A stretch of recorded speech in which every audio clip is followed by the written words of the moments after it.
Ang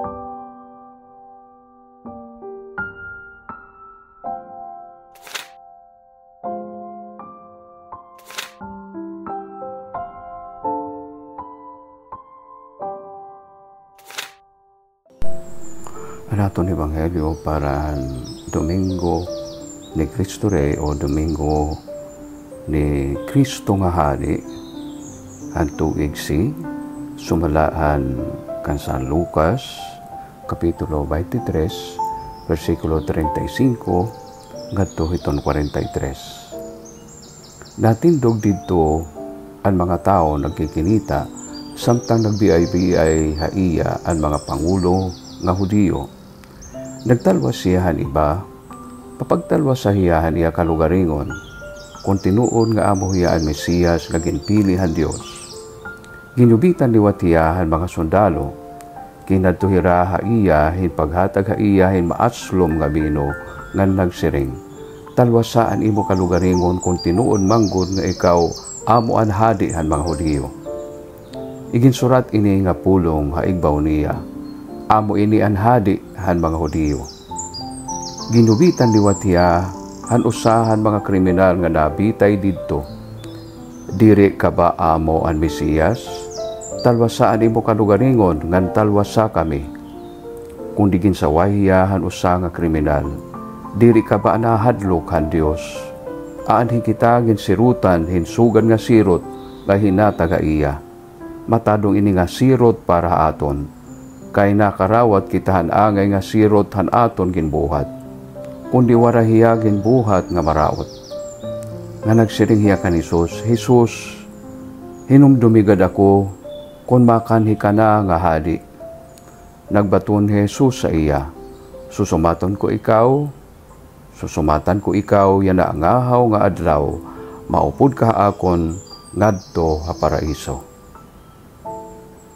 Kabugtuan, ang ebanghelyo han Ginoo, pagdayawon ka Kristo.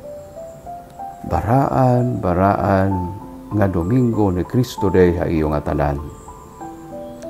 Ini nga adlaw kabugtuan aton di ginrurugyaw, diri la tungod kay aton gintatagan hinhimaya an hadi an nga tanan nga kanayban, kundi kay nga adlaw aton kinakarawat in grasya nga mas mapamalandungan ta ang karuyag singon han pagkahadi ni Jesus. Kung aton pinanmatian ang ebanghelyo, ura-ura kaupay hin kamakuri ang kahimtang ni Jesus. Kinikilala hiya nga hadi, gimbutang pangani an surat nga hadi ini han mga Hudiyo, no? An didahiton Henry igbaw cruz,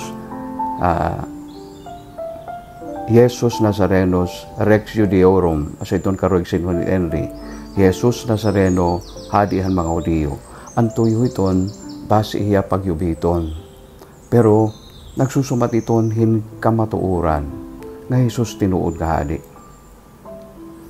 Hinumdum ako ni istorya, no, riunong hintatay nga ura-uraan iya kamatrabahoon, ano, ura-urahin ka-hardworking kay driver yahin jeepney.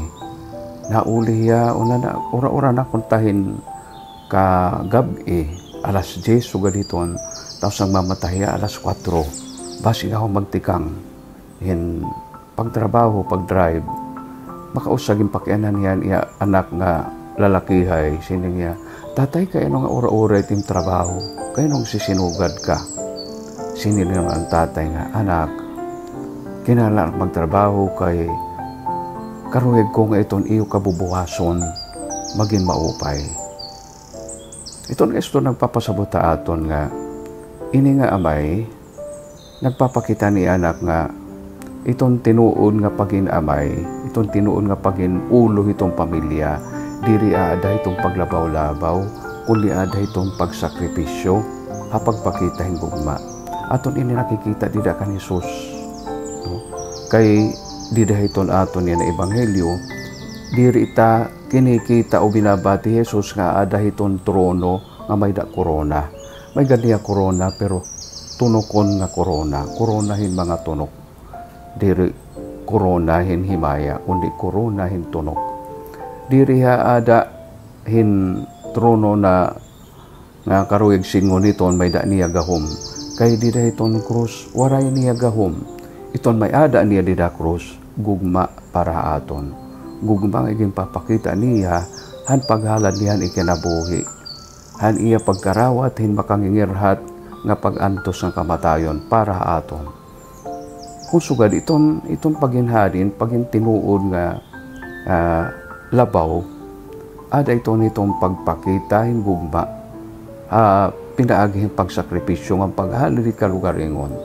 Usa ini nga dako nga leksyon ha aton, labi na kay yan nga panahon, damay tatong kinikita aton mga leader nga diri sakripisyo igin bubuhat, kundi pagikakuha itong diri ira kwarta.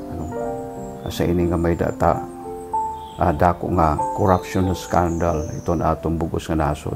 Pero kung aton ito naunahon tikang iniha aton nga mga tao kay hit aton pagkarawat ti kwarta, hit aton pagpaurog hit kwarta, ada pagtitikang it nga tanan nga diri tama nga pananaw ha kinabuhi.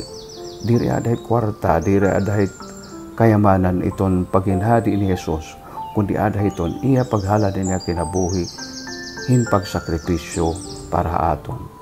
Ngan nakikita ta dinhi nga ebanghelyo nga bisan kon napapalibutan ni Jesus sen iya mga kaaway hin nagyuyugi ta iya may dausa an maupay nga kawatan, nagpakita hin pagbasol, nagpakita hin mapainulsanon nga kaburuton ngan dila hin nakita niya an tinuod nga Jesus. An iba nga mga tao, an ira kinikita, an ira la karuyag kitaon. An ira karuyag kitaon nga Jesus madinaugon, may da korona, may da trono. Waray nira kita an tinuod nga hino, ang pagkahino, ang tinuod nga pagkilala nga pagkahadi ni Jesus. An maupay la nga kawatan, tunggudan iya pagpaubos nga pagbasol. Angay na ini naton pagsubdon kabugtuan. Nahinunumdum ako kan San Ciprian, siniringi San Ciprian, an pagkahadi ni Jesus, diri adahan iya paglabaw-labaw han mga binuhat han Dios, kundi dahan iya gugma ngaygin pakita ha krus. Diyos sabay nga makagarahom, tutui kami hin pagintinuod nga mga sumusunod ni Jesus, mga tinuod nga ginsakupan niya, didayt amon pagsubad ha iya. Nga diri kami magbiling hinhimaya pinaagi paglabaw-labaw, kundi pinaagi pagkarawat hit sakripisyo ha pagpakita han imo gugma. Pinaagi kan Jesu Kristo nga amon Ginoo. Amen.